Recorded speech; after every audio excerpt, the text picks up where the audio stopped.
Hello, you beautiful people. Welcome back to the Long-Term Podcast. I'm your host, Advin Villa. Today, we have one of my best friends who recently just passed his LSAT. I'm extremely proud of him. He is a phenomenal friend, and this is an unstructured conversation. We just shoot the shit and we just have good laughs, get really intellectual, just have random convos. But yeah, there is a lot of great value though, so I hope you guys enjoy. Adri Plaizier, everyone, welcome. Here we go. How long has it been since we did the episode? Like when we did our episode? I don't know. I think it was in March. March? Yeah, We did our episode all the way in March? it was March or April. Hey, this been a long time. Well, it's been like over 50 episodes. Yeah, no, I've been grinding these out. I know. But yeah, no, feel free to ask me questions. Feel free to just, this is unstructured. Okay, what have you started recording? Yeah, we're live. Okay, okay. When do you actually want to start the episode? Because I feel Right like now, it started. Okay, it started. Yeah, bro. How's your day? It was pretty good. Went to the Bay, returned some pillows, ordering some sweatshirts Yeah, for the you just fraternity. didn't like the pillows? Yeah, they kind of sucked actually. They're way too hard. Hard man to please. I think I've had the same pillows for 5 years now, man. Yeah, I think I've been using the same ones for like a few years, and they're like really like flat and or uncomfortable. But the ones I bought were worse, so I'll have to go buy some more. Yeah, why the switch? Or you answered that, sorry. Because the current ones suck also. Yeah, They're just not as bad as the new ones. I know I have it seems to be a common trend. There's people out there that just hold on to, like, whether it be a stuffy or a pillow. Like forever. hoarders? What's that? Hoarders? Not hoarders, but they're like normal people, but they hold on to one piece of item that they use every day, whether that be like a pillow or a stuffed animal that they hug. Usually you see that in kids, but some people just never grow out of it. Like, do you think that's from routine or because they're sentimental about the item?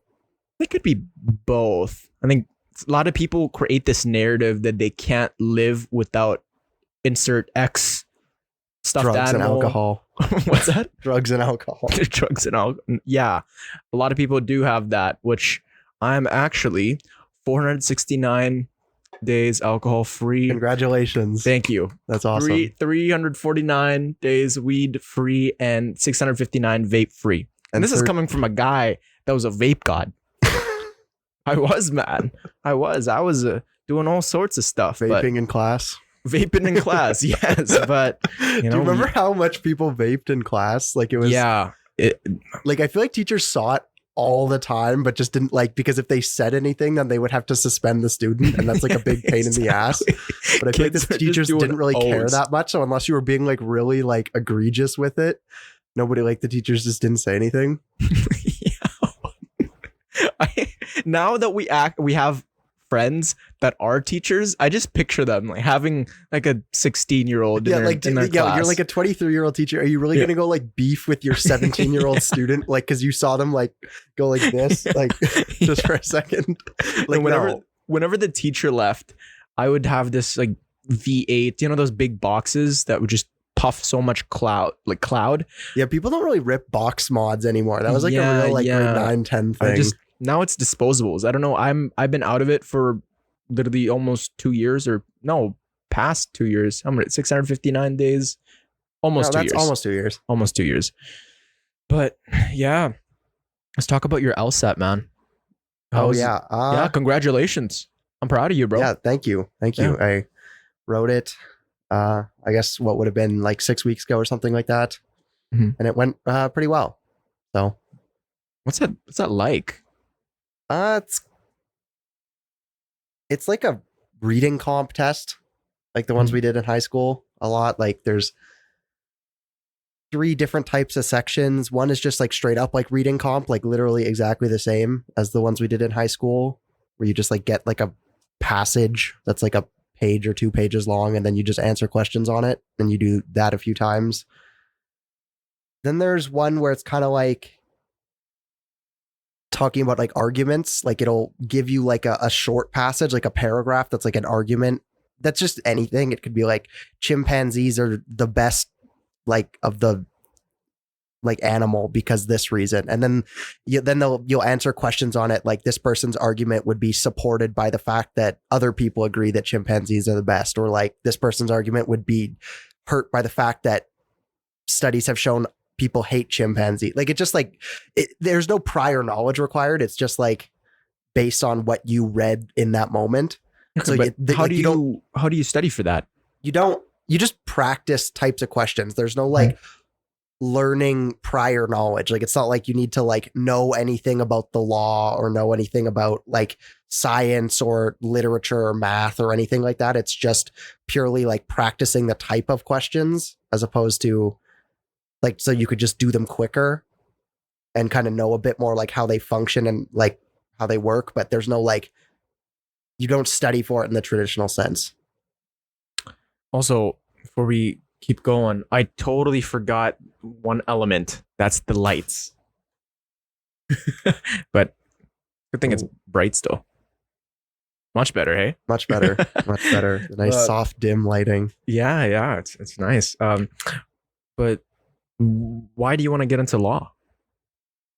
I don't know. I kind of want to keep going with my education, I guess. I feel like I'm not quite ready to be done with school. Wouldn't mind going to continue on. And I don't know. I feel like it's something that I could be good at. In no way am I like saying like I still need to apply to law school, and there's no way saying that I'm going to get in or anything, but it's something that I would like to pursue. But passing your LSAT, that's kudos to you. Well, there's no massive, like, you don't like pass or fail. Yeah, it's just like based on the grade. A mark that's good enough to be able to get into law school. Well, hopefully it's good enough. Yeah. But well, you said something about chimps. Did you actually have a question like that? I think that was like one of the example questions. Like it was more just like, I think that was like one of the examples on a practice test. I was more just kind of trying to illustrate that it's like the arguments will be about like anything, but it's like you don't need to know anything about that topic. Like it could be about chimpanzees. It could be about the environment. It could be about like conductors. It could be about like music. It could be about anything, but you don't need to know anything about that topic to like answer the question and answer it correctly. A lot of reading comprehension then. Hey? Yeah. And then the last section is basically kind of like word Sudoku. Kind of like, let's say there's like 5 people. It's like Sam, Tom, Jimmy, Jack, and Alyssa. And then like they all need to like book an appointment on a day, but like, and then there'll be rules based on it. It's like Jimmy goes right after Alyssa, and then if the appointment's in the afternoon, Tom needs to be the first slot in the afternoon if he's going in the afternoon. Just like stupid rules like that. Then you answer questions based on that, like the order of what they would be if they add other rules or take away rules or how things are and that. Well, I'm actually reading this book called If You're in My Office. Oh, breaking out the props. If You're in My Office, It's Already Too Late. And it's written by like a divorce lawyer. A divorce lawyer's guide to staying together. Because I think I keep hearing that marriage is the biggest predictor for a happy life. So now I've just been consuming a bunch of books on marriage and relationships. Married? But going back to tie that into just being a lawyer, just really he talks about his experiences in the just in the field, and it's just a lot of it's like really ambiguous, and a lot of it's just convincing the judge, convincing the jury that this person, even if they're at fault, is innocent or not guilty. It's always innocence. And you're always trying to defend or prosecute. But what kind of divorce or what kind of lawyer do you want to be? I probably wouldn't want to be a divorce lawyer. I mean, I don't know. I'd have to like check out the different kinds. I'm not exactly sure what I would be like super interested in because I'd have no experience. Like I'd have to like attend different classes, kind of maybe shadow different kinds of lawyers to see what I'd be interested in. But I guess at a surface level, I'd be more interested in kind of like corporate contracts or something like that, rather than like being in court, like prosecuting people. What about criminal law? No, absolutely not. No? No. I might need one. One of these days. When the podcast takes But off. if you're... When all the scandals break that you've been holding back. When all the scandals break that I'm this and that, when it's not true at all. Don't believe them. Don't believe them. When people call them out, don't believe it. 10 don't years believe. in the future, if I do get caught for something or something surfaces, it's not me. It's not me. I was probably framed. I didn't do it. Free me. Yeah, bro. So if let's say you're a divorce lawyer, can you also be a lawyer for criminals or criminal law? Does that transfer over like that? Or if you're you said you want to be a corporate lawyer. Yeah. So can that transfer over, and can you defend someone? I'm not too sure how everything like works. Like in that sense, I don't think that like one precludes you from like doing another thing. Like I think like once you pass the bar, you're like a lawyer and you can technically practice any type of law, but also being like a lawyer is like a very like broad job. Like there's a million different things you can do. And it's all about like learning and experience. So it's like, I think you could, but like, I don't think you would want someone who like is like only does like one type of thing. Like, let's say someone's never done a divorce before. I don't think they'd be a very good divorce lawyer. Cause like, just cause they're a lawyer, they don't know very much about like the nuances of divorce law. Like it's more like you have your field that you specialize in and you become like an expert in that field, but not like you might not know too much about a different type of law if you haven't practiced in it. Fair. Yes, when you're competing with someone that is of a higher caliber who has more experience, the prosecuting team or the defense team is just going to crush you, especially if you don't have any previous knowledge. And yeah. Just is that kind of the last is that the only route that you're willing to take, or is there a plan B, plan C? Well, I mean, I don't know. I mean, there's obviously like a million different plans. I guess that's my goal. I would like to go to law school and become a lawyer, but if that doesn't happen, that doesn't happen. It's very possible I might not get in or something, and then I guess I would try and use my business degree in something else or end up working. I don't know. Like, I feel like there's a bunch of different plans. Yeah. I don't know anything about the law, man. Like, if a cop... Well, you should, for how much you break it. You should know. I do not break the law. Never. I'm a law-abiding citizen. Yes. I file my taxes on time. I don't litter. I recycle. And I follow the speed limit. I never speed. Not once. Never, actually. Never. When it's 60, man, I always go 60. I know you speed. I know you wear AirPods. I've stopped wearing the AirPods because I have aux now in my car, so I don't need to wear the AirPods anymore. I think I have a picture of you, video. Go to the RCMP, man. What would happen? It's not illegal to wear AirPods while you're driving. Is it not? No, it's not. I mean, That's it's probably not like ideal to do that, but it's definitely, I like looked it up when I was doing it. It's not illegal. Okay. Well, the company I work for, we deal with signage and it's a lot of driving. That's what they always told me. Well, it's probably less safe to do it that way, but it's not illegal. Right. No, they said it's illegal. Okay, well, they lied. I'm pretty sure. Should I go back there and tell them, hey, this guy, he just finished his LSAT. No, he's like, he's gonna be, he's long term. He searched it up, did a bunch of research. Well, yeah, man. What are we working today? At the gym? Yeah. I want to do shoulders after. Shoulders. Okay. I'm doing legs. So let's go to Gark. Gark? Yeah. Well, because then we can be close to each other. If we're doing Gark. You could do overhead while I'm doing. Yeah, but we Squats. could still do that at Gark. That Gark has all the leg machines you want. The lighting sucks, man. It's not that bad. It's like I have jaundice there, bro. It's yellow. I don't know why they don't change that. Horrible facility. I mean, yeah, but it's, then you can do the thing where you jump between the sauna and the it's true. Actually, the sauna's broken. I'm pretty upset about that. at Gark. Yeah, it's been broken for a couple of weeks now. Okay, well, Oh. we'll just go like start a fire in there, and then We might. But what I have been doing is just when it's plus 30, I just sit in my car. Dude, oh, that's so bad, bro, it's a free sauna. What do you mean it's bad? Like, That's how those babies die in the cars and like the dogs is by sitting. but I'm not a baby and I'm not a dog. Plus the neighbors are watching.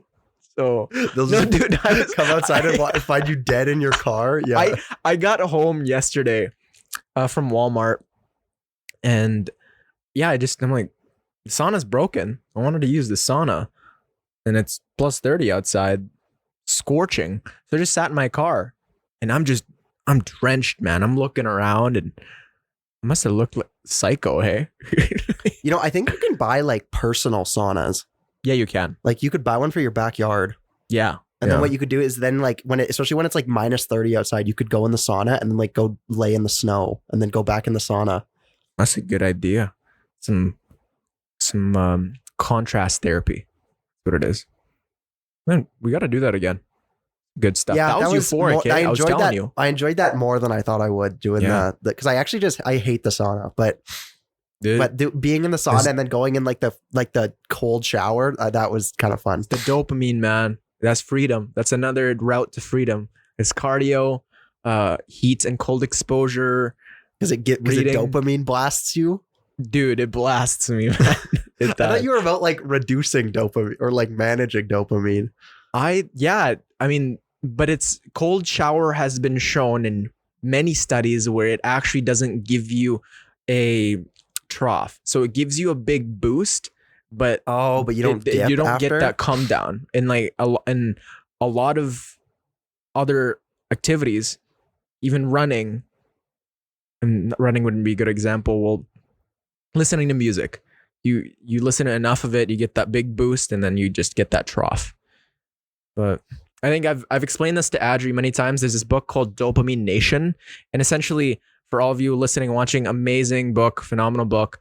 So if anything you do, Andrew Huberman says that the primary currency for everything, the reason we do anything and anything happens in this world is because of this neurotransmitter called dopamine. What about serotonin? How does serotonin work with dopamine?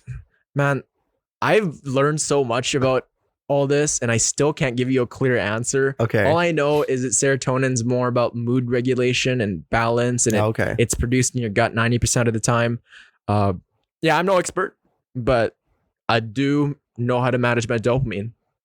That's how I don't get depressed or I don't get too deep in a hole, because I know how to, I'm feeling drained right now because I'm just listening to too much music. I'm just pressing on the dopamine system. I gotta meditate. I gotta be in my thoughts. I gotta press onto the pain side of things so I can bounce back to the pleasure. Yeah. You know how like there's those studies that like rats will like press the dopamine button forever? Yeah. I've realized the closest thing that humans do to that is like when you find a song that you really like, and I do this, like I'm not better than anyone, is when you find a song that you really like and you just listen to it over and over and over. That's like the human version of pressing the dopamine button over and over. But then you listen to that song too many times, it just you tip on the pain side, hey? It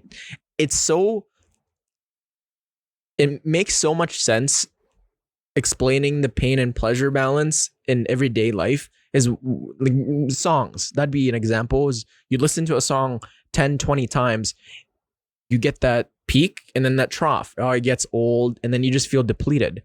Or if you've ever been to like a really cool concert, a really cool EDM banger party, or you were just on a very fun night, entertaining night with your friends, you feel that trough after, whether it be your drain, you need some sleep, or even the next day. Like when I ran my first marathon, I was euphoric the day of, right, during, and especially finishing. But then days after, I felt miserable. But then that was also around the time when I just read Dopamination by Anna Lemke. And I was like, oh, this makes sense now. Now, every time I experience that trough, I ensure that I add in some boring activities. So, does that make sense? No, it's good. Yeah. Well, I think you're also, that's a really good strategy to that you like know when you're in the trough. Like you can recognize what's happening because then you don't just like feel like sad or miserable and just like lost with it, but you know why it's happening and you know you can take steps to like get out of it. But it does sound really simple though. It's not that simple because a lot of people have. Well, of course it's not that simple to just like but make it. It's just a good framework like for people out there that are listening. Yeah.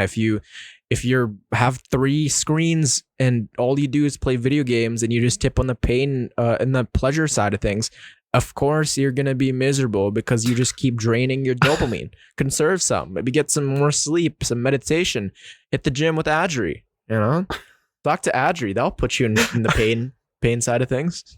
Why do you think I talked to this guy? Wait, are you saying that I'm like the miserable boring activity? You put me in the pain side. No, yeah, I'm kidding. good. I do it on purpose. I'm kidding. You said that. Bro, we have known each other since grade 7. That was when we were in the same... 7P. You should have Mr. Prue on. I should. Ask him.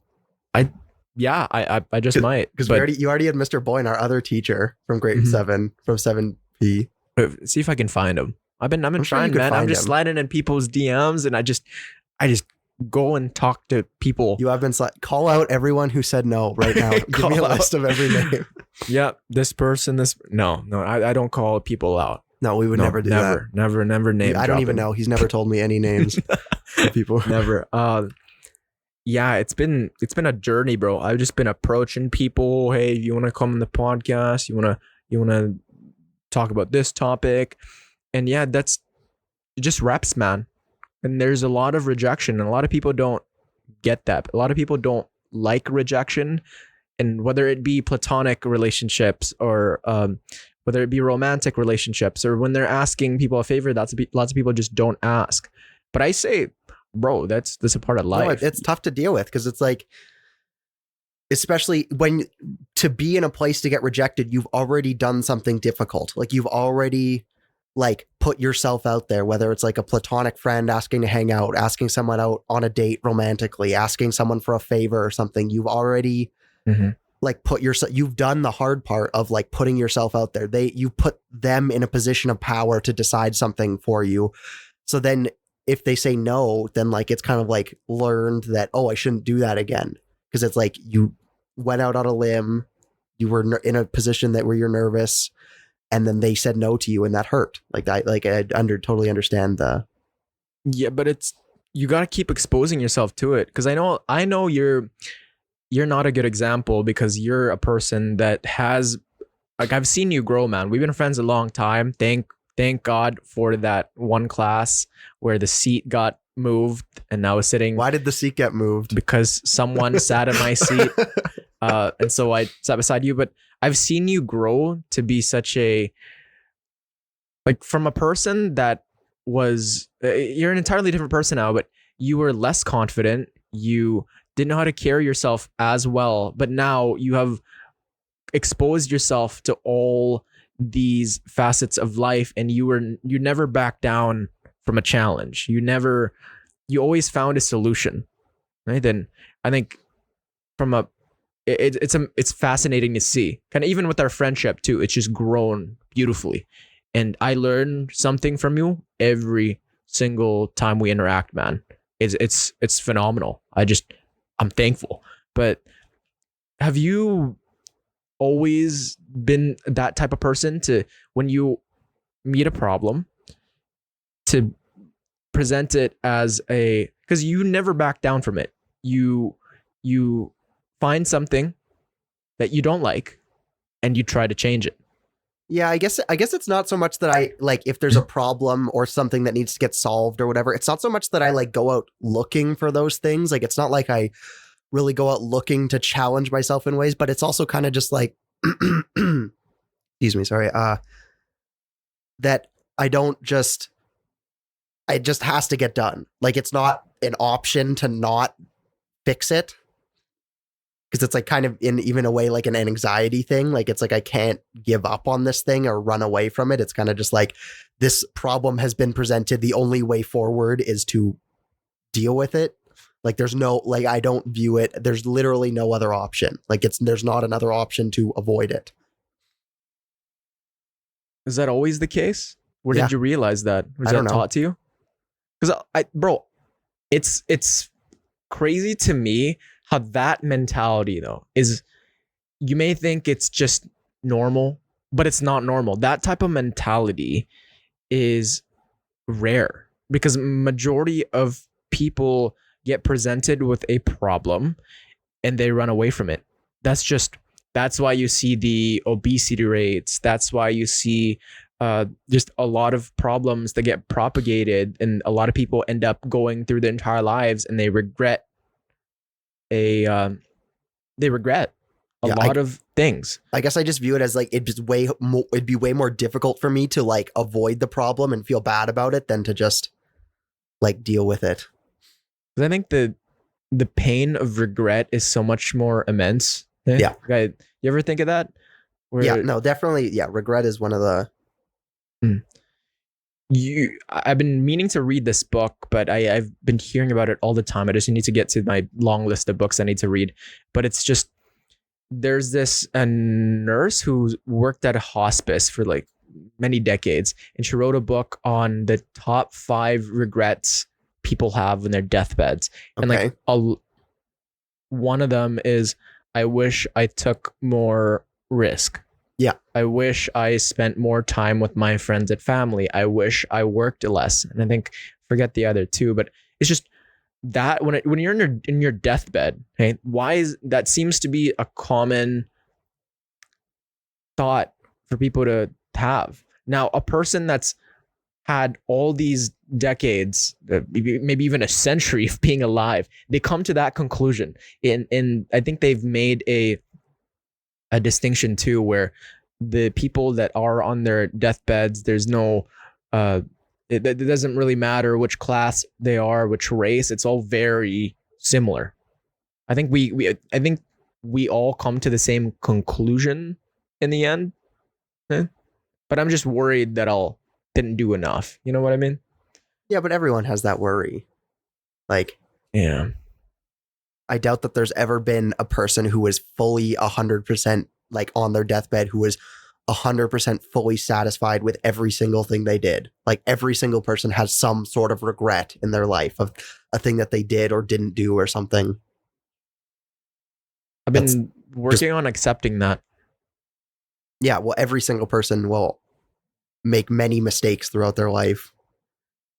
The real like thing is not, it's no, everyone makes mistakes. Like you can't avoid making mistakes, but the best people learn and grow from those mistakes and don't make the same ones again. Do you struggle with perfection? Do you always want everything to be perfect? Sometimes, in some ways.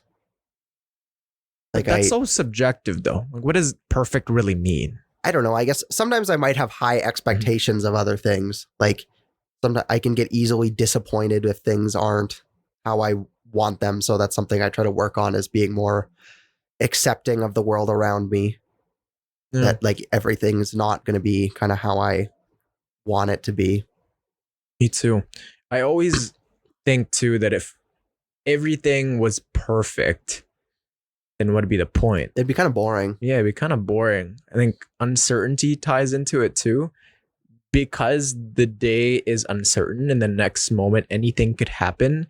That motivates us to propagate all these things that we add into our lives of value that we think are going to help us in the future, to be able to mitigate the chances of failure and destruction. And how would you define knowledge?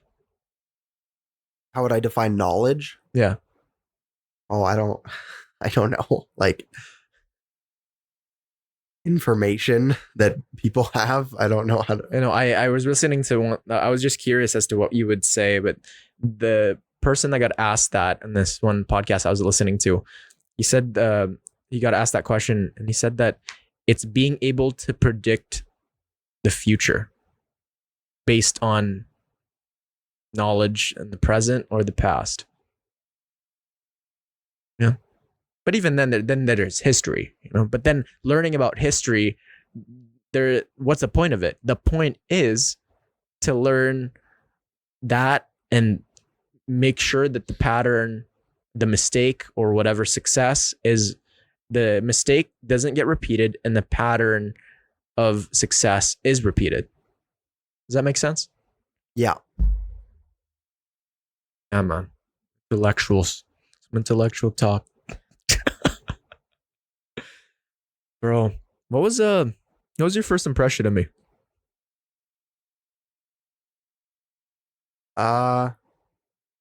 You gonna say something racist? No. No, I'm not gonna say something racist. Go back to No, I don't know. You're very forward. I will tell. Okay, this was one stuff. The oldest memory I have of you, you might not love this, is that you were like in grade 7 and you would like make out with your girlfriend in the hallways. Oh, that was I cringe at that, man. No, it was really cringe funny. at that. Why did I do that? Like, for people listening, I had a girlfriend in grade 7, and I guess I watched the movie 17 again with Zac Efron. You know that movie? And I just saw a scene, and I thought it was cool. So I started doing it. It was kind of cool in grade 7. No, it wasn't. It was disgusting. It was kind of disgusting. People were complaining. I got a call from my parents. Dude, the principal called my parents and told them that I was doing. Do you think her parents must have also got a call? Probably, then, right? Yeah. It wasn't. Yeah, I cringe at that, man. And actually, she just got suggested to me on TikTok. I'm like, wow, interesting. I don't think you should cringe at all. I look back very fondly on that. That's a very like funny memory for me from grade 7. Oh gosh, because we weren't really like good friends back then, or we weren't even really friends in grade 7. We just like knew each other. We were friendly. I wish there was a video of us talking for the first time, like how we interacted. I don't know. It's probably like on the first couple days when we did like whatever, like you do like the class exercises in your like class. It was probably on the first or second day of grade 7. So did you watch the episode with Mr. Boyne? No, I haven't watched it yet. Or at least skip to the part where we talked about you. No, I still need to do that. I haven't watched. I've been putting it off. I need to see the Mr. Boyne episode. I'm excited. Mr. Boyne is also my teacher. We're in the same. Let's take a little break. Okay. It's a beautiful day outside. It is. Plus 30. When it's plus 30, it's like plus 33. It's not even like people complain. When it's minus 30, people complain. When it's too windy, people complain. People are always complaining, man. My dad, this guy's Filipino. Yes. He's grown up in plus 30 weather all the time. He was bitching yesterday. He was just like, oh, no, he was actually like really angry that it was that hot. And he was cutting my hair, and he's just like, can't stand this heat. I wanted to discipline him. You wanted to discipline your own dad? I'm kidding. I love my dad. He's a great guy, but it's just, come on, like grow up, right? Like the heat's not gonna kill you. I say adapt. That's why I hit the sauna. That's why I revel in the heat. I don't complain about it. At work, everybody talks about is the heat, bro. You talk to the average person in Alberta right now, they just bitch about the weather. Yeah, but you know why? Because complaining about the weather and complaining about menial things like that is a really good form of small community and small talk. That's true. It's everyone can it's something that is a very uncontroversial opinion, but is still like slightly opinionated, so that it's like it builds a bit of a bond because you're expressing an opinion. Like you're not just like stating a fact. You're expressing you're not just like, oh, it's hot outside. You're like, oh, I don't like this heat. You're building a little bit of like personal rapport, but also it's very like easy to say and not very like not controversial. Like no one is going to get upset that you're complaining that it's hot, but you are still being like friendly and talkative by doing that. You're right. That's a good novel. As much as complaining is annoying, and I complain too much sometimes too, but I think it's a very like important socially, complaining about like just like normal things in life. You're right. That just adjusted my mental framework on people complaining about the weather. I guess it does. Now that I think about it, it's not that I bash on people when they do tell me. I kind of go, it is very it's hot. Also, I mean, I agree with you. It's annoying. It's like definitely like in no way an original opinion. Like it's but not you're that right, interesting. Though. It but does. It's uncontroversial, and it brings people together because it's one thing that everybody feels. Yeah. But I think for me, since I run in the heat and I don't really feel hot, because I've kind of just submerged myself into the weather. I'm well adapted. I don't really care. So when people tell me that, I don't really feel it. You're a bit of an exception because you're someone who doesn't who disagrees with that to like a decent extent. Most people are either like agree with them where they are upset about the heat or the cold, or at most they're like neutral. So it doesn't really like, it's not really pro or negative. You're one of the few people who are like, that opinion is a bit off-putting, which I can understand because it's complaining is annoying. You're right. That's very insightful. Was that novel? Did you come to realize that? I don't know. I kind of just thought of it. That's why I really enjoy our conversations, actually. I mean, we've been friends. We became really close in grade 10, was it? Yeah. Did we always have conversations like that? I don't know. I feel like we did. Our conversations are more like stupid, but I guess they're still stupid. Like I mean that in the best way, but they're both. They can be really intellectual, and they can be really like just really joking around. I think we did like more like pure joking around back then too. Yeah. No, but we would get a topic. I think I remember us discussing, we had a phase we were talking about the red pill. We there's a phase where we talked about stocks, a phase where we were talking about just people in high school. Because that's, well, actually we still kind of do definitely that. Do that. What's this person up to? And I think with this type of work though, I kind of have to keep up. You know? What do you think of people, the idea that talking about people is stupid, but talking about ideas, that's a smart person's field? And maybe it's true, but it's also like pretentious. Yeah, what do you mean by that? Well, I don't know. It's just like judging other people's conversations as being like not smart. I say it's actually really important to talk about other people because you get to see the scope of their mind without, or you get to sense who that person is based on the interaction with that person and the kind of the things that are said behind their back.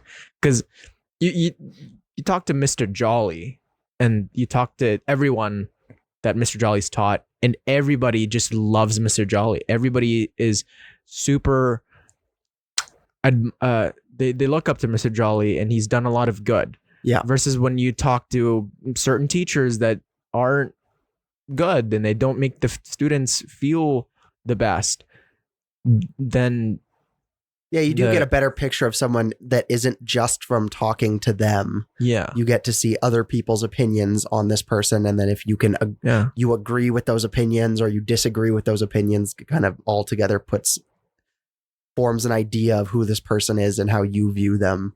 And I say that's very useful. Yeah. But for me, where I draw the line is if the person didn't do anything and you're bashing them to make yourself feel better. Oh, yeah.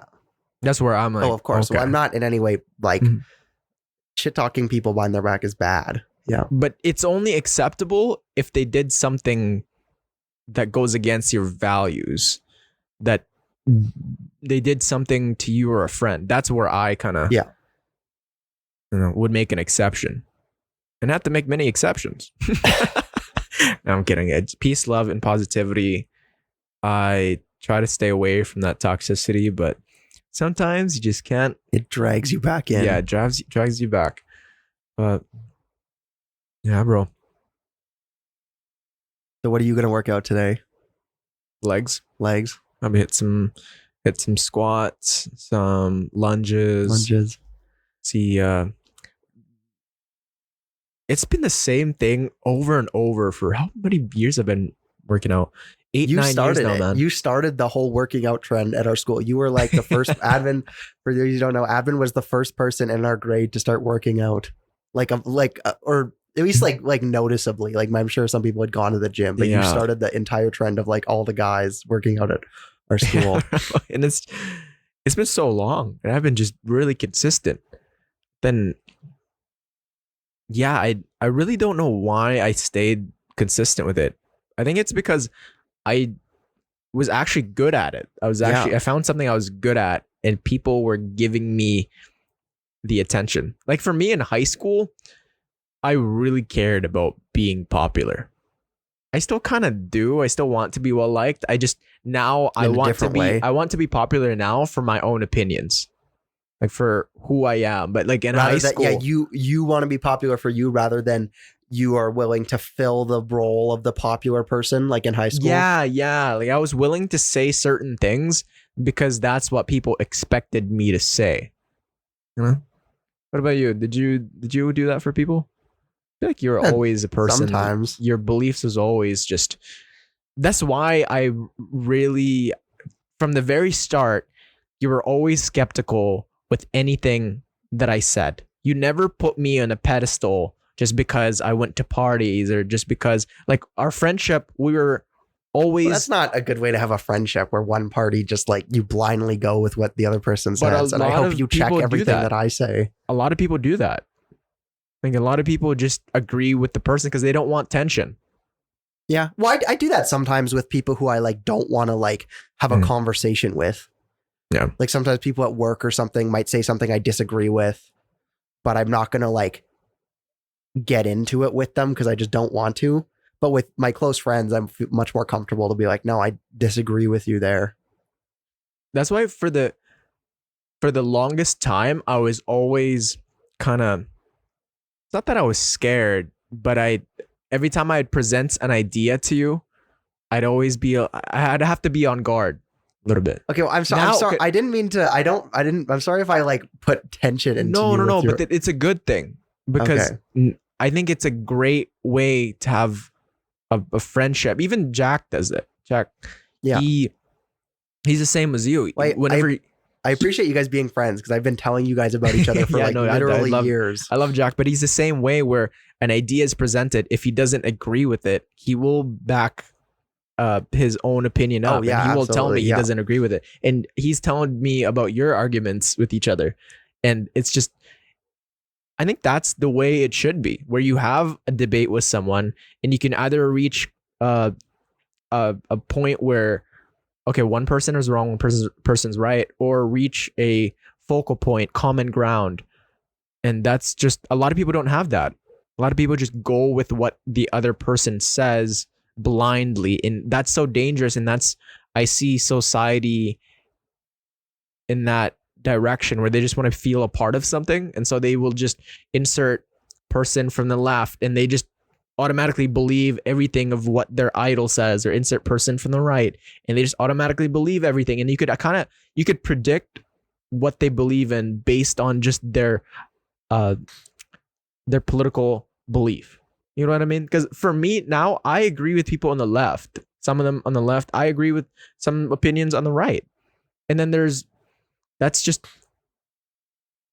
think that's a great way of going about life. Yeah. Well, there's never going to be a person that agrees with you on, like, for anybody that agrees with you 100% on every issue ever. Even if like people who have very similar opinions to you, they're going to differ in some ways on some topics, like, which is good. But that's a great way of going about life. Hey, I think, who taught you that? I don't know. I kind of just figured it out, I guess, just that I feel things that I disagree with other people. And I just realized you would argue with the teacher. Yeah, okay, that was not good though. I was kind of a little shithead. This kid would argue with the teacher in the, in front of the entire class. You would piss him off. Yeah, I know, Mr. You Frew, would like. You'd be like, "Is that really right?" Well, I heard from somewhere else. Yeah, okay, yeah, but that was also me being like not knowing when to stop talking. With your that was one of the most things that I learned is back when I was like around like grades like from like kindergarten all the way up to around like grade like 7 or 8 is that I got better in grade 9 is that I would just like talk all the time and not know when to like not talk and just accept things. Yeah, Mr. Frew really disliked me a lot. Yeah. Although he's still a good teacher. I don't want to say like that affected his teaching of it. He disliked me. I rightfully so got in trouble a lot for talking. That's fair. Yeah. Which was your favorite grade? Oh, probably grade 12. Me too. I feel like there was the most going on. I had the most like agency as a person.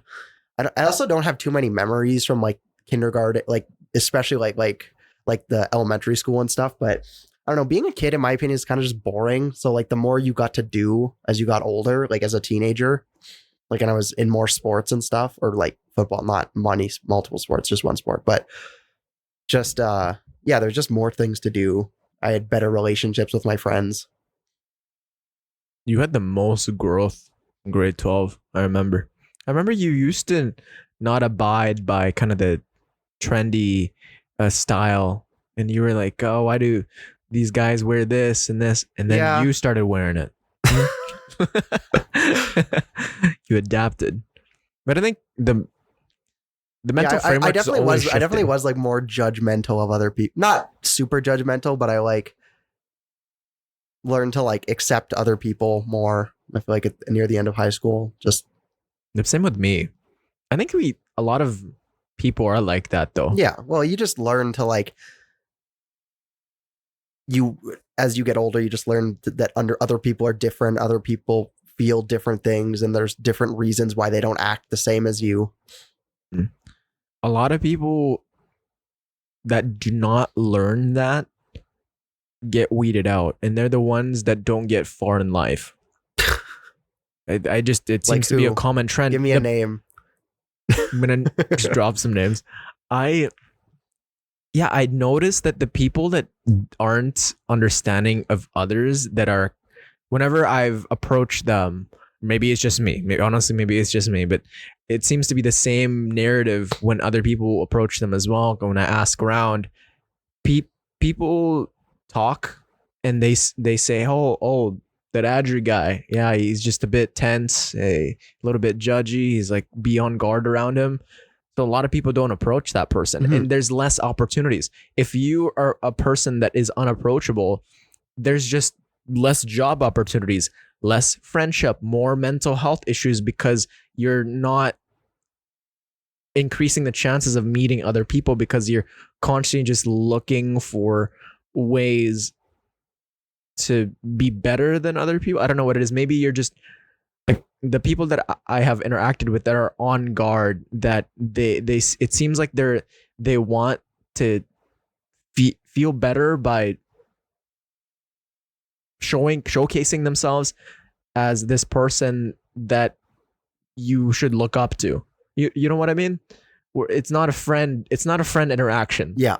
Yeah. Yeah. Well, and also, I mean, like, if you're judgmental of other people who like live differently than you, you're cutting off tons of people who you could have positive relationships with. If you're only like friends or get along with people who are like you, that's only a very small percentage of people that you meet. Yeah. Most people are going to be different than you in substantial ways, in some ways, varying degrees. And you have to learn to be like, at least get along with those people, like in a professional setting. And then even some you might like and be friends with and stuff, or date romantically or whatever. Like, it just opens so many doors. Yeah. I think. Yeah. You do not get anywhere by like in life by like not liking people and like having people not like you. That's like the first way to be unsuccessful. Yeah. Most people dislike you. Get anywhere. when I learned that I can learn something from the single mom, from the dad who works 100 hours in the oil field, from the person in computer science that I have nothing in common with, when I learned that I can actually still talk to them and actually find that we actually do have something in common, even despite trying, like, having multiple conversations where it just feels kind of disconnected, it's not there. Eventually you talk to them enough and you establish a connection. Yeah. And I've, even from this podcast, I've talked to so many people that I could never picture just in the past, just being able to connect.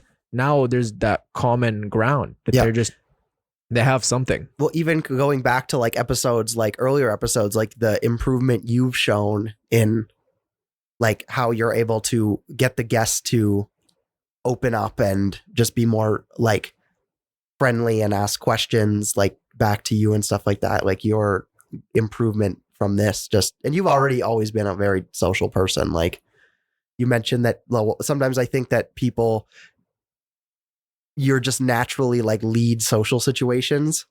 And I think that's why you talk about like how I might like challenge you on something, or Jack might anyway, is that people are very enthralled with your opinions and what you have to say.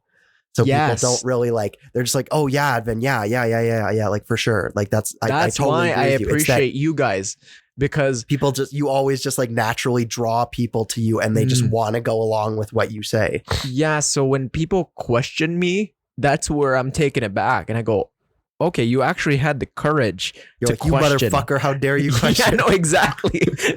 No, but it's really brave. And I like that. I like that shit. I was never able to put that in words, but well, I can witness it. Like people are always, you are like the most popular person that I know. Like we can't go anywhere without you encountering like literally like 15 people. Like we go to the gym and it's like not an exaggeration. There's like 15 dap ups that need to occur before we can work out. Now there's too many. Dude, I've been spending 3 hours, 4 hours at the gym, bro. Well, Like, because then you have like a 5-minute conversation with each one and it's like literally like 45 minutes of talking. Yeah. And it's is not a bad thing. Like, it's impressive, but no, I've been losing sleep over, because I, at the gym, man, I plan for my schedule for it to work and for me to get adequate sleep, 8-9 hours. Yeah. For me, that's really optimal. That gives me good energy. That's good. That's important.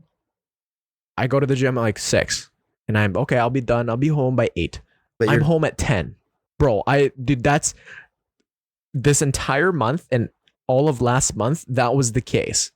And it's just, I'm having trouble now where it's like, there's too many people. I will say you do it to yourself slightly, because a lot of the times you'll go and engage in a conversation. Like it's not like they're. Yeah.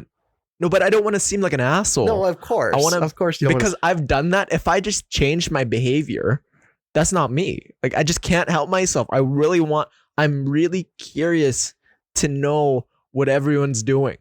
Oh, this person's at work. It's like, and a lot of it's the same shit. Like, oh, you worked. Oh, it was really hot again. You were sweating. Oh, how was that summer class? And I just end up remembering all this stuff. And I'm like, okay, is there anything different? And honestly, it's never different, but it's just novel each time. You know what I mean? Yeah. Well, people's lives don't like drastically change all the time. No, but like when I do find that little nugget though, where it's like they tell me something that's just like novel, because I talk to a lot of people at the gym multiple times throughout the week. Or throughout the days of the week. So I just know what's going on. But when they tell me something juicy, I'm like, whoa, I hone in on that. I think about it. I'm like, yeah. Expand on that. Some good information. But thank you. I appreciate the kind words, man. And I think it takes a lot of effort, because there's also. I know it takes a lot of. I've like when you talk to that, like the gym employee that one time, the moment that I was talking about where you're like, I'm going to go talk to this person who I've never met before. Yeah. And like, find out information about them, and then like 20 minutes later you're telling me like, or like that, like you had like a 20-minute conversation where you got like they volunteered personal details that I couldn't imagine.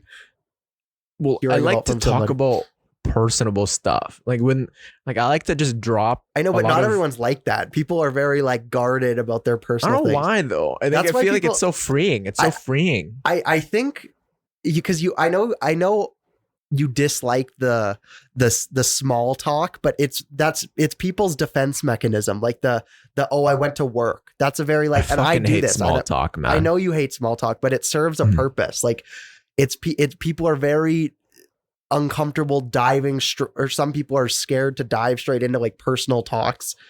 So they start off with very like, and I know it's boring. Nobody wants to hear about like your normal work day for the 1,000th time, but everybody does that. I do it too. And I'm not like criticizing other people who do that because I totally do this, but it's very just like, it's the auto response. It's a very like safe response that's like still appropriate answer to the question, just so that you can like get through the social interaction. But when somebody asks you how you are, isn't it saying good just fucking boring? I tell them, when somebody asks me that, I actually think about it. I go, oh, I did the podcast. Like this with this person, you know, this person, I feel really miserable today because I just got 5 hours of sleep and man, my dog's just been nagging me. Just like the dog's just very high maintenance and my dog's this. I just go into these routes, but a lot of people don't do that. They just say good. Because not everyone's serious about the question. That's kind of just like sometimes people just say that just to say that. Not everyone is prepared to hear like an in-depth or even wants an in-depth answer. Like it's very good that you give an in-depth answer. I think that's like admirable, but some people just kind of do it as like a routine of, oh, how are you? Oh, good. Like, fair. No, I'm trying to change that, man. And also, I in one of my classes, I saw this interesting thing where it's like in different cultures, the answer, because it's like here, it's like if somebody asks you, are you, like, oh, I'm good. Like that's the very like appropriate response. And it might throw somebody off even if you immediately go and be like, oh, I've really had a hard time. I'm not feeling good. Like, but in other cultures, actually, it's like the opposite. It's like if you ask somebody how you are, the expectation is that they'll complain about something. They'll be like, oh, it's too hot. My dog ran away. I'm not making enough money at work. My boss is annoying, because it's actually seen as kind of pretentious if you're like, oh, I'm good, therefore my life's perfect and I have nothing to complain about. In those cultures, it's seen as pretentious to do that. So the expectation is that you give like some sort of complaint, but it's the opposite here. It's like the expectation is that you'll just say, oh, it's good, it's fine, live in the dream, whatever. I've heard that many times. Living the dream. I know. Especially, I hear that at work all the time. Honesty is that just because I guess honesty is something they prioritize? Because I guess maybe not honesty, because it's not like you're lying when you say good. I don't know if I'd use the word honesty, because even if like you're like, for example, if someone's like vulnerability. Yeah. Much if someone is not like in reality not doing well, and then you ask them how they're doing and they're like, oh, I'm good, I wouldn't call that lying. That's just not just a normal response. Yeah, they're not intentionally misleading you. They're just like, yeah, vulnerability is a much better word for that. A lot of people would greatly benefit on talking about their emotions, being able to talk, to clearly identify what's in your head and putting it into words. Because the moment I deciphered that, I figured that out, I was able to connect with people deeply. The moment I was able to find all these different adjectives and all these different like I feel miserable, I feel just tense, just my neck, it just the nerves, it feels suffocating. It make people actually listen more.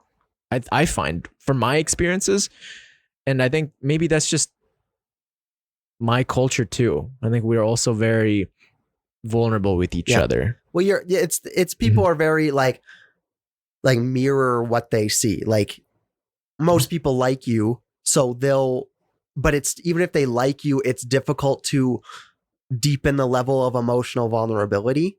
But if you do it, they'll follow you. Like you're talking with someone who has a positive opinion of you. They enjoy talking to you, but you're just at like a kind of a base level. It's much more nervous. You don't have the same social anxiety that or at least I don't think you do, that other people do. So you're more easily able to like increase the level of emotional vulnerability. And then they'll follow you. They'll see that, oh, Advin has just told me something very personal or about how he feels his emotions. They now feel much more comfortable to then match that, as opposed to them just on their own saying that and then you matching them. Yeah. Did I tell you I used to never believe in social anxiety? Yeah, I think you mentioned that before. Or depression. I didn't believe in any of those. I thought that it just people said that for attention. That was the narrative that my dad told me. That was just what we all believed in. When did you change that opinion? How recent was it? When I was having conversations with people that were just downright miserable and they were opening up to me, some of them had everything. And I started doing some research and I started learning about the mental health. This is around high school. So prior to grade 9, grade 10, I had the belief where if people complain, if people talk about depression, anxiety, I didn't really believe them, you know? But now it's just, it's really prevalent in our today's day and age. And I think that I've definitely, one thing that the biggest tool for me was being amidst in it myself, being catapulted into that state where I did feel helpless, where I did feel that life was taking me up the ass. You know? But now I'm thankful for all that though, because now I'm able to empathize with people more. You do. You have the empathy ability. Yeah. Empathy is a great tool, bro. It's when I feel really fulfilled when somebody tells me a problem and I'm able to put myself in their shoes. It doesn't happen all the time, but when it does happen and I feel really connected and I'm able, every single word that they say, I'm feeling. And it's like the pain in their words, I'm able to absorb it. But it's not like I'm carrying it with me after. Certainly sometimes that happens, but more often than not, I'm just able to connect with them and I can tell that this is a big release for them. Yeah, well, it's nice when somebody can like understand what you're saying. They're not just like giving you attention and providing you sympathy, which is still very nice to do. But like if they can actually understand and feel like the way that you feel about the situation, that very relation is very like enjoyable to people. Yeah, yeah. What's the biggest thing you've learned at university? You know, you were really in the community, hey? Being part of Delta Chi. Delta Chi, yeah. No, I mean, I was like a medium there's some really involved people. But you were a medium? I was like medium involved in I was more involved with my friend group. No, there were some people who were like in tons of clubs and stuff, like especially like in business, you meet like people who are in like 10 clubs and are like the president of like 1 or 2 clubs and are like on student council and stuff. Like some people are super involved, which I commend them. Definitely like that's actually one thing that you asked me what I learned the most. That get involved as much as you can. Like even like no matter what it is, it could be something that like you could put on your resume, like student council or like a business club or so, like a club that does things, or it could literally be like the hide and seek club. Like it could be like a thing that's totally just for fun, no matter, or like a beer league sports team, no matter what it is, like get involved in activities and meet as many people as you can. A good tip. That's what I learned the most from university, of a single thing. You ever have those moments, or actually I've been having many moments like these where you say yes to an event and then you kind of dread it a little bit because then it's kind of taken away from your free time, but at the same time you want to go, you know it's going to be fun, but you feel a little bit tense because I say yes to an event or I plan a podcast and I just kind of feel like it's like taken away from my free time, but at the same time this is something I'd actually just want to do. Like I'd end up regretting it if I don't do it. Oh, absolutely. I have that all the time where I like accept, like somebody invites me to something and then I just like, it goes back to the thing of solving a problem. It's like, there's no, like saying no isn't an option, or canceling. Even if I don't want to go, like sometimes I'll be like, I don't want to go to this, but then I'm like, I made a commitment, and 9 times out of 10, I enjoy it. 9 times out of 10. Like for podcasts, every single one, I'm like, oh, this is so much work. I have to sit there and talk and explain my ideas and have to edit it. But then after, the dopamine levels, I'm going. Do you hit the trough after? The trough is after I posted it, and it's like 4 hours after. Oh, okay. That's the trough. But then I started thinking, I need that hit again. Dude, I might just have to go to rehab for podcasting, man. What if, here's an idea. I don't know if it's like a joke that came up when I was thinking at work. You know those murderers that that go around they have like their lives in, let's say they live in Edmonton, and then they want to murder someone, so they go to Calgary, and so they have like a murder toolkit that they've buried a year ago. So have you ever heard stories like that? Yeah, I think so. Well, that's what murderers do. But like for me, I do that. But you like, murder people? but for podcasts, like I'll like I'll go in the forest and I'll dig up a like a person that you know, like from a long time. I'll bury podcast tools. And I'll just stuff them all in there. So if I go to Calgary, I can just dig them up, and then I'll do a podcast with people there. So then I don't have to carry all my tools. You know what I mean? I actually have no idea what you're talking about. Right? Like, are you talking in metaphors? Are you talking about? No, I'm saying that I'll bury my podcast tools in a different province or a different city, so then I can dig them up. So if I want to do a podcast, I can just do them there. Yeah, you should do that. Okay, I thought it was way funnier in my head. Okay, I tried to compare like. No, I know what you're saying. I'm like sorry. Murder with the murder tools. It was funny. I was just trying to be a dick on purpose there. Dude, I'm thinking of becoming a comedian. You should, but I know I'd get canceled. I know for a fact. What would you say that would get you canceled? No, you can't say that. You can't say that. I wrote a bunch of jokes on my phone, but let me read one.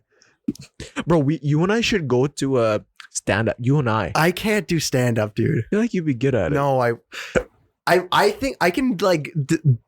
I'm okay at telling stories. Like I know what the punchline of stories is, and I can maybe do one or two, but I don't think I could stand up in front of the group of people and like make them laugh. Yeah, like I'm not that good of a writer. I don't think I can write. I think you're. Like if I was provided a stand-up routine already, I think I could deliver it okay, but I don't think I am funny enough in my own like writing to write a good stand-up routine.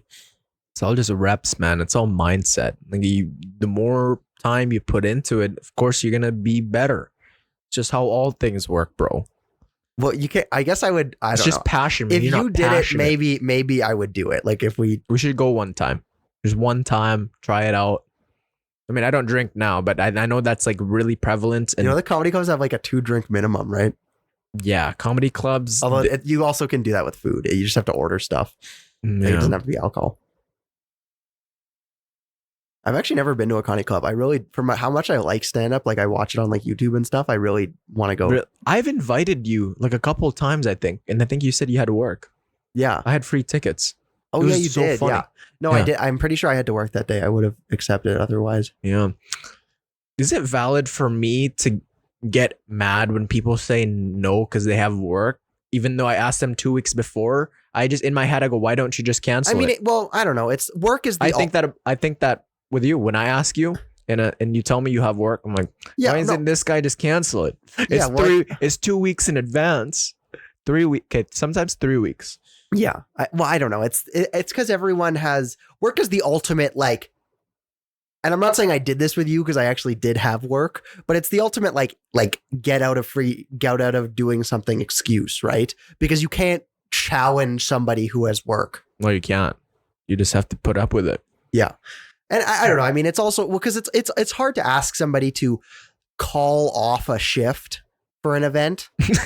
Dude, I've never done this, but could you imagine someone asks you to hang out or go to an event and you say you have work and then they just tell you to, why don't you just cancel it? Yeah, like What would take you the day even off. say? It's like, well, I don't know. It's because like you only get so many days, and it's like it's hard to like take a day off for something that isn't a vacation. I have those thoughts where if I ask someone on the podcast and they say no, and why don't you just come on? I'm like, that would be just fucking disrespectful and rude and just. It is. Well, I don't know because people have like need money and stuff, and yeah, no, exactly. But okay, reputation is the one thing that you cannot buy, and then that if you lose, you cannot just redeem yourself after. No, you have to build it back up, of course. Yeah, I've been thinking about it a lot, but I guess that goes down with relationships too. But relationships, that's only with that one person. But your reputation, the way especially you see this with a lot of celebrities and a lot of people in the public eye, they, I guess, get canceled. But the two people in mind, Logan Paul and Jake Paul, seem to go through controversy after controversy. Well, there's levels to it too. Yeah. Like there's super high levels of like people throw the word canceled around, in my opinion, too often, because it'll be like somebody like said a stupid opinion on a podcast or something and got canceled. Like, no, I'm just kidding. Have I said something that I could? Joking. I'm always paranoid about that, bro. This is episode 64. I'm sure if you go back through the episodes, you've said something bad at some point. but what I was saying is that like people, it's so varied. Like they'll be like people use the word canceled for someone who says like a bad take on a podcast, versus like they'll also use the word canceled for someone who has like committed a serious crime. But it's like, I don't think that word should be used in both those contexts, because like if you say something stupid on a podcast, people are going to forget about it. Like everyone says stupid things sometimes, but if you like commit a crime, like a serious crime, that's a million times worse, right? That's so I dislike that the same word gets used for both those contexts. That's true. They should come up with something else. Like, yeah, there's like, because I'd say most of the time people use the word canceled, it's that like you annoyed the internet is a better word than saying canceled. Or maybe canceled could be the one for annoy the internet, and then criminalized. I think there needs to be like, canceled is too broad of a term for the way people use it. Felony. I feel like that's not memey enough. You know, is that a word? Memey, sure. Meme, I don't know. Not meme material. No, I think people know what you mean when you say memey. Yeah, dude. That's something that I've been really, as the podcast grows in size, I remember the first 1 week where it was just 4 downloads, and then 10 downloads, then 20 downloads. Now this week has 150 downloads. That's just crazy to me that somebody's hearing me talk right now. Somebody could be listening to this clip right now. I'll be honest. The way you're going to keep growing, you're going to keep making it. You are going to say something stupid and a bad take and annoy some people at some point. That is going to happen. 100%. That's where hopefully by then you have passed law and you're there to defend me. You're not going to get like arrested if you say like, no, I'm just saying, because everyone does that. Every single podcast host does that. So like, you're not going to be the exception for that. And then at some point people will be like, oh, I fucking hate him. He said something stupid. And then 2 weeks later, no one will care. I say a lot of dumb stuff, like a lot, man. And I think don't. It's all jokes, but I've said it to some people in person, and it's just, sometimes, look so angry. I don't know. They look so angry. This person doesn't You're pretty good at reading the room. You're pretty good at like getting away with jokes that not other people might not get away with. It's not that I get away with it. It's just, I know that I said something wrong, and I still, even though I wronged that person and I could tell that I left a bad taste in their mouth for the interaction prior, I need to make it up to them by accepting responsibility or laying over some connection, reminding them that, hey, I'm the person that is there for you. Usually that works. Yeah. And usually I combine the two. I've been apologizing like crazy, man. Like all the high school stuff I've done, all the things I've said in the past. I have a 90% success rate. Yeah. Most people aren't like, I don't think, super vengeful people. Like, it's not that enjoyable to like hold a grudge against people for things that happened like years ago. Most people are like, they may have a negative opinion towards someone who wronged them in the past, but like after a few years, if you like genuinely apologize or are friendly to them, they'll just be like, that was a long time ago. That's true. But a lot of people just don't apologize. That's true. Yeah. A lot of people just don't own up to the mistakes. It's hard to apologize to someone. But I love it, man. Maybe I subconsciously do it on purpose. Maybe you should just start wronging people so then you can apologize to them. Maybe on that podcast for the next guest, I just absolutely say something, just annihilate them for who they are, and then have this big drama. Because what episode is this? 64? This is 64. 64. Right, so then 65, you really go in on them. You insult them heavily. And then episode 66, you have them back on for a short period at the beginning to just apologize to them. 60. Yeah, dude, you're gonna be on this podcast many times.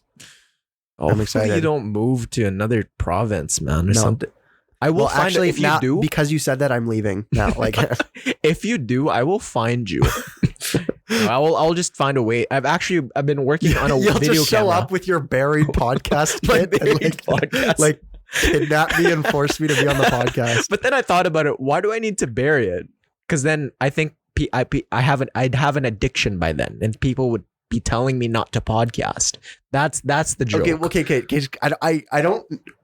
If you're being serious about that, you could like get like a tiny little storage locker in different cities and set up like fair a podcast. You think someone can be addicted to podcasting? Yeah, because I feel like you can be addicted to anything. I'm coming there. I can't stop, man. Like when I'm at work, there was a point. Well, also, quite frankly, you gain passions very quickly. I've noticed that about you. I've seen you gain passions for working out, for stocks. Like I've seen you go through many different like interests. You've seen the different kind of chapters. Who you are, is that when you become passionate about something, you become very passionate about it. That's same with you too, though. Yeah. I think that's everyone, isn't that? No, I don't think everyone's like that as much. But a lot of, with me, I just don't lose it. I know how to maintain that passion. Yeah, I know. A lot of people get really passionate in the same way I see it in people's eyes when, hey, let's run a marathon. Oh, let's work out. Let's get huge. Oh, let's study for this. Let's learn about this. The day comes where it's the 5th day and they're feeling a bit tired. They don't want to do it. They don't want to work out. They don't want to talk. They don't want to read that book. Where's that passion then? That's where discipline comes in. And you choke that inner bitch and you put them in their place. Because bro, even that's what David Goggins says all the time. Like that inner bitch. What? He calls that kind of complaining mindset where you're just making excuses the inner bitch. Okay. Yeah. I thought you just made that up. No. David Goggins says it a lot. I think with me, I'm still trying to find kind of the narrative with my podcast, because I can get really vulnerable. Like I can get really like, trauma, depression, anxiety. I have my own story. Let's hear about yours and I'll listen to the people. But then there's also that side of me where it's like, let's get fucking after it. Let's do it. Let's run 100K. Let's just be the best version of ourselves. And I don't know if these two, there's like an audience for each. You know, I feel like, do you want to stick to one type, or do you want to have I think that's me. I can just be, I want to be a monk, a therapist, and a David Goggins. You want to become a monk? Not an actual monk, but like just have that mentality at times where I can meditate and I can pray, you know, where like I love Jesus. I love God. Celibate for the rest of your life. I'm a born again virgin, man. No, I don't want to discuss that. I don't want to discuss that. But I am trying to, dude, there is a lot of temptation out there. Bro, I'm trying to resist, Sexual man. temptation. A lot, man, where it's just, I'm getting roped into just certain things, and I try my best for self-control, because I feel like we're always getting tested every day. So I'm just, all I need to do right now is podcast, running, working out, and reading. That's it. No, I guess I did find that one girl who I really liked, I told you all about. She was the best. But then the dates after that just didn't, it felt meaningless. And if I kept going on dates like that, I want it to be marriage oriented. Like that. Yeah, but you have to go on dates to find the person you're gonna marry. Yeah, but I kind of already know like if it's gonna lead on to if a person that I want to be with for decades on end. You know, like I feel like a date won't change that. I don't know. I just think that you can learn things by going on dates with other people. Yeah, even you if you can. aren't gonna even if like after that date you were like, okay, I probably will not marry this person. I don't think that means it warrants that you shouldn't go on another date with this person. Like, I don't know if like every time you go on a date with someone, you have to be dating to marry that person. I think you can learn things that you can then use with the person you're going to date to marry. So you're just dating a person with the intention of learning something, and not, if you don't see them in marriage, then what's the point? Well, because I don't know, because then you can like learn things from them. Like, what if you look at it this way, is that like the perfect person for you is out there. That person that you want to marry, date to marry is out there. But you might, when you get to them, they might have certain expectations from you in life knowledge or like dating knowledge or other things that you might not have if you have not dated anyone else.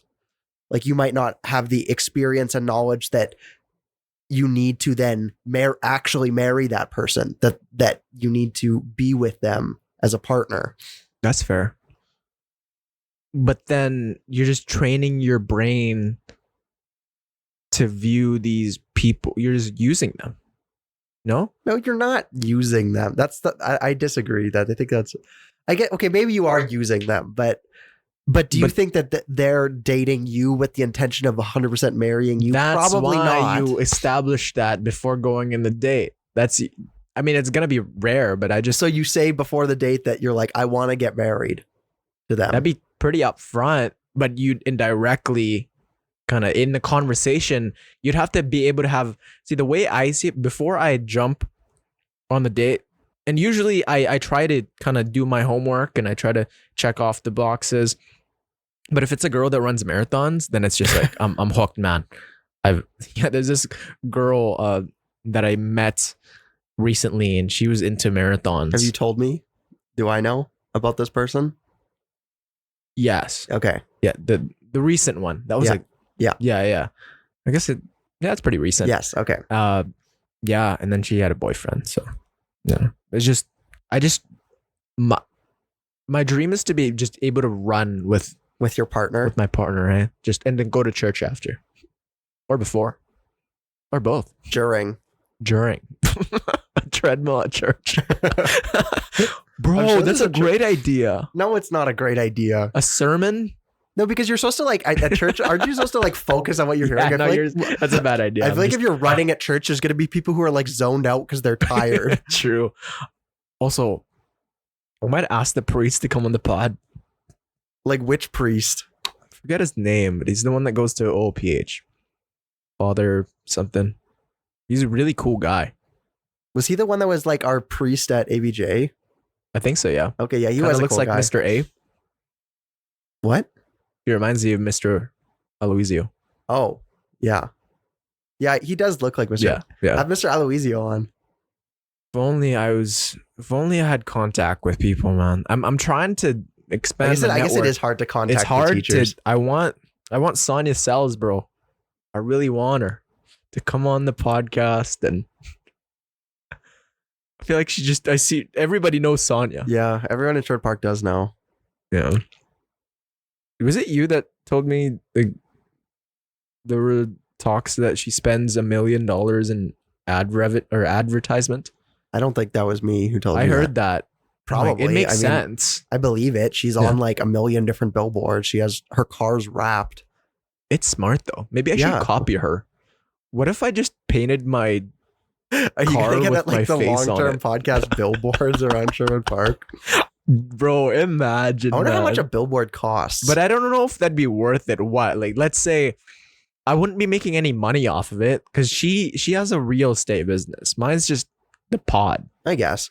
I'd have to wait a couple But you're still years. not you've spent all the money on this and you're not making any money off of it yet. Zero. I do this from pure passion because I do it for Adri. No, The he's lying. police. He's just getting big enough and then he's immediately gonna like make his crypto scam and just wreck the Everybody buy my crypto. It's long term to the moon. I've watched so much CoffeeZilla and I've watched so many crypto I think he scam just made a reveals. new video about like Logan Paul suing him. Yeah. No, that one popped off and Logan is still unscathed. Logan is still as popular as ever, even though he's been in Is he one of your podcasts like Idols. idols? Yeah. Logan or CoffeeZilla? Yeah, Logan. Logan? Yeah. I have seen a lot of clips with him, but no, I like People Chris you look up Williamson, to. Andrew Huberman, Joe Rogan, Lex Friedman. Those four are the top people I listen to. And then I've kind of want to hone in more on Theo Vaughn. He's pretty funny. And then I do a little bit of Mel Robbins just to keep it, add a female in there. And then I listen to you ever heard of Call Her Daddy? Yeah. Yeah, I finally listened to one because a lot of girls apparently love Alex Cooper. Did you like it? Really feminine. And there's a lot of sexual terms. And they refer to themselves as daddies. Because they're like the man.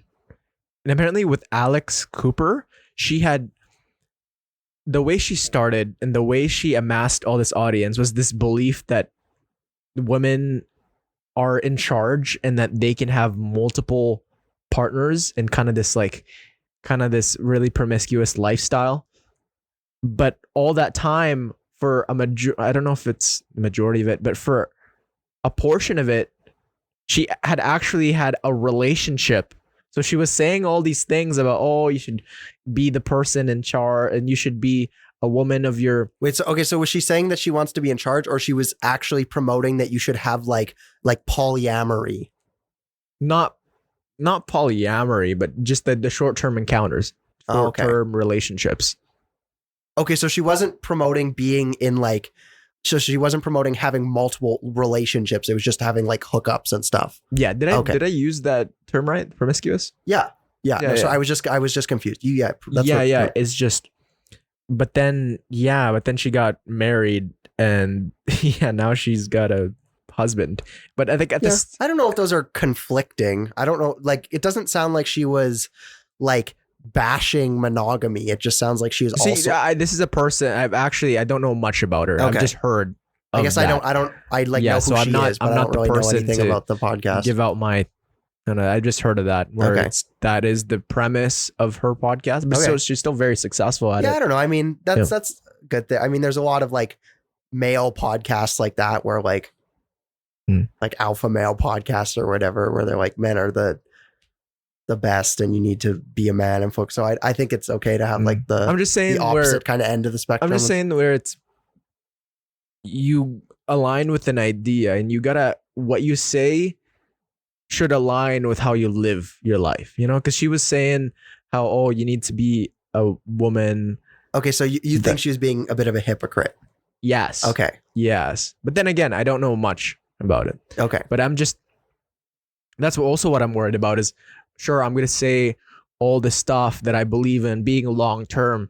So what if I become short-term a little bit? What if the drugs catch up to you? The drugs catch up to me, even though I'm years free from a great deal of them. Years free? No, I'm just kidding. No, I am the epitome of health. No, I'm kidding. I have high cholesterol. Did I tell you that? No. I got my blood test done. Like really high or just like sort of high? 3.14. I don't know what the normal amount is. But above the healthy amount, which I don't know. It could be the eggs. I'm eliminating that. So I don't know. I have low neutrophils, my blood. Really? Yeah, I don't even really know what Neutrophils? What is that? I don't even really know. I think there's something to do with white blood cells. I don't They just made that up, bro. I didn't make it up. My mom, every time I get my blood tested, my mom's like always like slightly concerned. Man. Yeah, bro. What'd you think of the convo? Like today, Yeah? I thought it was pretty good. Pretty PG, hey? Okay, let's make it not PG. We'll have a rated R version. Is there anything cancelable? I'm always when it's unstructured and it's like a friend, we're actually just having a conversation. Yeah. So I'm not planning for any route to take. I'm not preparing any quotes. We've jumped around a lot. I'm just saying what's in my mind, what's in my heart. I love everyone. I love all the people. I love God's children. And I love Adri. He's the best. I'm so thankful for you, Adri. Thank you. But yeah, let's park it. All right. Well, Yeah. thank you for having me on again. Yeah, this won't be the last, man. I'm excited to come back. You should come back again next week. Next episode. Would you actually next week? Would you actually come back? If you want me to. Let the viewers might get a Let's see if I have enough energy, because I've taken on a lot this week. A lot. So I've just been I've been asking a lot of people. No, I know. The grind is real. The list of like people that you told me about, you asked, like, yeah.